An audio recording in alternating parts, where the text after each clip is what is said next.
Hello दोस्तों।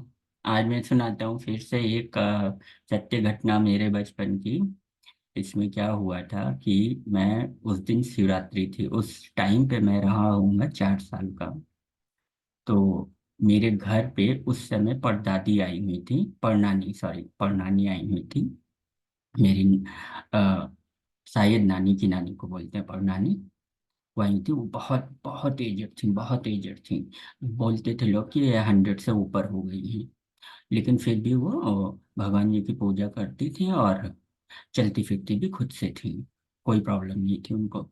तो एक दिन शिवरात्रि थी, उसी दिन वो आई हुई थी घर पे। 2-3 दिन हो चुका था। तो मैं शिवरात्रि के दिन नहा धो के सुबह सुबह व्रत रहना था, पूजा करने गया। पूजा किया, चढ़ाया। फिर मेरी बहन जाने लगी पूजा करने। तो मम्मी ने उसको थाली लगा के दो, उसमें सामान में चढ़ाया जो जाता है। तो उसमें सब चढ़ाने वाली मैंने थोड़ी थोड़ी चीजें रख दी और भांग भी रखी। फिर मैंने सोचा कि भगवान इतना सारा तो खाएंगे नहीं, थोड़ा सा ही काफी रहेगा उनके लिए। तो मैंने उसमें से 1 चम्मच के आसपास थोड़ी सी निकाल ली और निकाल के उसे मैं खा गया। तो अच्छी तो नहीं लगी है, सोचा भगवान क्यों खाते हैं इसको, ये तो एकदम अच्छी नहीं है। कोई देता भी नहीं प्रसाद में, नहीं तो हम खाते ही ना, पता होता तो।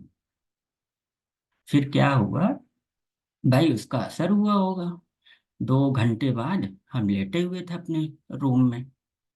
तो उस समय घर में मेरे टॉयलेट नहीं बना था, तो लेटे हुए थे। फिर और ये सुन रहे थे, कोई कोई बोल रहा था कि आज नानी को वापस जाना है, क्योंकि उनको छोड़ने जाना पड़ता था, इसलिए बात हो रही थी। सुने थे हम, तो लेटे हुए थे शायद उसी के असर में।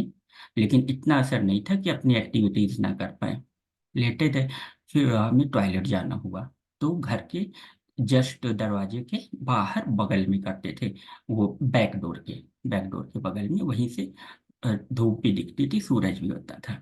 तो हम देखे वहां पे, टॉयलेट करने गए, लेकिन टॉयलेट करने से पहले ही देखे कि यहाँ सफेद सफेद खूब बड़ी सी गठरी रखी है, जिसमें कपड़े वपड़े बांधते हैं।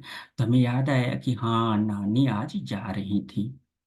तो लगता है उनका सामान वामान बंद गया है, और इतनी वाइट वाइट गठरी है। तो उस पे मैं खूब तेज कूद के बैठ गया। कूदा और फिर झूलने लगा। छोटा तो था, बच्चे तो ये सब करते ही हैं। झूलने लगा, झूलने लगा, झूलने लगा। फिर तो उठ के मैं चला गया, गया अंदर लेट गया। फिर नानी की कुछ बातें होने लगी, उतना तो समझ में आ नहीं रहा था, बड़े लोगों की बात में इंटरेस्ट भी नहीं है। फिर वो चली गई। चली गई तो मम्मी बताएं कि आज तो तुमने बहुत अच्छा काम किया। हम कहे प्रसाद खा लिए भाई? तो कहें अरे नहीं, वो नहीं, मत खाया करो उसको। हम कहे हाँ, इतनी कड़वी थी, बता देती तो हम ना खाते। तो कहीं आप नानी कह रही थी कि वो बाहर पूजा कर रही थी झुक के, जैसे भगवान को जमीन पे बैठ के करते हैं, उस तरह बैठ के वो हाथ जोड़ के वो थी, नतमस्तक होना जिसे कहते हैं, वो होके भगवान को याद कर रही थी। और कुछ मंत्र पढ़ रही होंगी मन में शायद, या मना रही होंगी भगवान को।